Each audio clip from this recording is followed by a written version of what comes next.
Hey guys, good morning. So ayan, kadarating ko lang galing school. Naghatid po ako ng aking mga junakis. So ayan, bago muna ako magsimula ng mga gawaing bahay, magkakape muna tayo.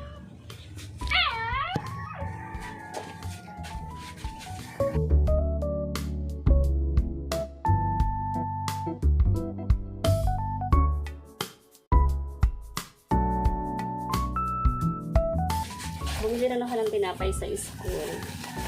Favorite ko talaga yung tinapay nila kasi mainit pa.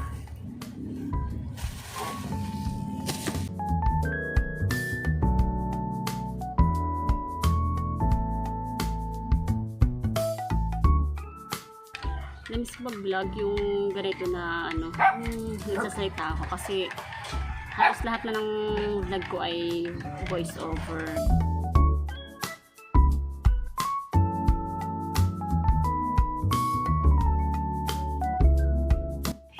So ayan, eto yung mga alaga ng aking anak. Kakainin ko na sila.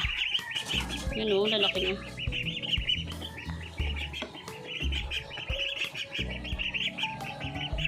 Nilaglag din na yung aking halaman.